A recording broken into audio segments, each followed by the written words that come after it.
നേന്ത്രപ്പഴം കൊണ്ട് ചെയ്തെടുക്കാൻ പറ്റിയ ഒരു ഹെൽത്തി ആയിട്ടുള്ള സ്നാക്കിൻ്റെ റെസിപ്പിയാണ് കേട്ടോ. അപ്പോൾ അതിനായിട്ട് ആദ്യം തന്നെ നമുക്കൊരു ശർക്കരപ്പാനി റെഡിയാക്കണം. അപ്പോൾ അരക്കപ്പ് ശർക്കരയിൽ കുറച്ച് വെള്ളം ഒഴിച്ച് നമുക്കതൊന്ന് പാനിയാക്കി മാറ്റി വയ്ക്കാം.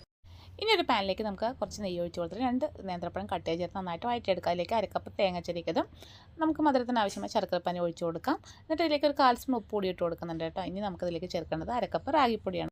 അപ്പോൾ അതുകൂടി ചേർത്ത് നന്നായിട്ട് ഇതുപോലെ മിക്സ് ചെയ്തെടുക്കാം. ഇതിലേക്ക് ഞാൻ ഒരു ഫ്ലേവറിന് വേണ്ടി കുറച്ച് ഏലക്കാപ്പൊടി ചേർക്കുന്നുണ്ട്. അതുപോലെ തന്നെ 2 ടേബിൾ സ്പൂൺ നിലക്കടല ഒന്ന് ക്രഷ് ചെയ്ത് ചേർക്കുന്നുണ്ട്. അപ്പോൾ ഇത് വേണ്ടാന്നുണ്ടെങ്കിൽ നിങ്ങൾക്ക് ഏത് നട്ട്സ് വേണമെങ്കിലും ചേർക്കാം കേട്ടോ.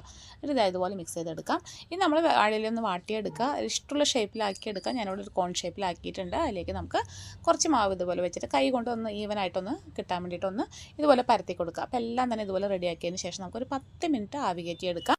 കുട്ടികളൊക്കെ വൈകുന്നേരം സ്കൂൾ വിട്ടുന്ന സമയത്ത് ഉണ്ടാക്കി കൊടുക്കാൻ പറ്റിയ ഒരു ഹെൽത്തി ആയിട്ടുള്ള സ്നാക്കാണ്. അപ്പോൾ തീർച്ചയായിട്ടും ട്രൈ ചെയ്ത് നോക്കിയിട്ട് ഫീഡ്ബാക്ക് അറിയിക്കാൻ മറക്കരുത്. വീഡിയോസ് ഇഷ്ടമാവുകയാണെങ്കിൽ സപ്പോർട്ട് ചെയ്യണേ. അടുത്ത നല്ലൊരു വീഡിയോ ആയിട്ട് കാണാം. താങ്ക്